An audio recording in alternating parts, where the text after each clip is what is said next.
সংসার সুখের হয় রমণীর গুণে। তবে স্ত্রী যত সুন্দরী হোক না কেন, স্বামী যদি তার আচরণের ভালো না করে তাহলে সেই সংসারে আর যাই হোক সুখ হবে না।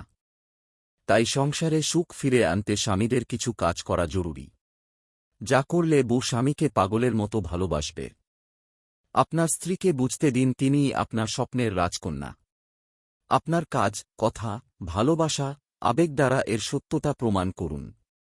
আসলে ভালোবাসা হচ্ছে অনুভবের বিষয়। আপনি ভালোবাসায় কোনো ফাঁকি দিলে আপনার স্ত্রী তা ধরে ফেলবেই। তাই আদর্শ স্বামীকে অবশ্যই স্ত্রীকে পাগলের মতো ভালোবাসতে হবে। কাপুরুষকে কোনো মেয়েই পছন্দ করে না। স্ত্রীর সবচেয়ে বড় নির্ভরতার প্রতীক হতে হবে আপনাকেই। আপনি পাশে থাকলে স্ত্রী যেন মনে করে এই মানুষটি সব বিপদ থেকে প্রাণ দিয়ে তাকে রক্ষা করবে। স্ত্রীর ছোট বড় কোন সমস্যাই আপনি এড়িয়ে যাবেন না। মনে রাখবেন তাকে রক্ষা করাই আপনার পৌরুষত্বের পরিচায়ক।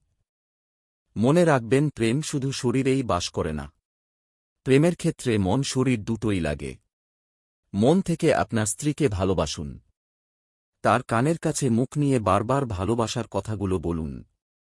তার প্রশংসা করুন। তাকে সময় দিন। তাকে নিয়ে দূরে কোথাও ঘুরতে যান। তার সাথে গল্প করুন। মাঝে মাঝে তার জন্য উপহার নিয়ে আসুন। মনে রাখবেন রোমান্সকে কখনই শুধু বেডরুমের মধ্যে আবদ্ধ রাখবেন না। ভালোবাসাকে ছড়িয়ে দিন, আর আপনার সেই ভালোবাসার সবটুকু জুড়ে থাকুক আপনার স্ত্রী। সংসারে স্বামী সাহেব পায়ের উপর পা তুলে বসে থাকবে আর সেবা যত্ন পাবে, এমন চিন্তাধারা হাস্যকর ছাড়া কিছুই নয়। একজন পুরুষ দুর্বল নয়। তাকে দেখিয়ে দিতে হবে তিনিও সেবা যত্নে পটু। তাই স্বামী হিসাবে স্ত্রীর প্রতি যথাযথ যত্ন নিতে অবহেলা করবেন না। এতে আপনার সম্মান চলে যাবে না, বরং বাড়বে। স্ত্রীর খাওয়া দাওয়া, কাজকর্মের, শরীরের প্রতি নজর রাখুন। তার শরীর বা মন খারাপ দেখলে এমন কিছু করুন যাতে তিনি ভালো বোধ করেন। যোগাযোগ রক্ষা বিষয়টা অনেকের কাছে অস্বাভাবিক লাগতে পারে, তবে এটা প্রতিটি স্বামীর জন্যই খুবই গুরুত্বপূর্ণ। রাতের বেলা মোবাইল ফোন, টিভি বন্ধ করে কিছুটা সময় শুধু নিজেদের জন্য রাখুন।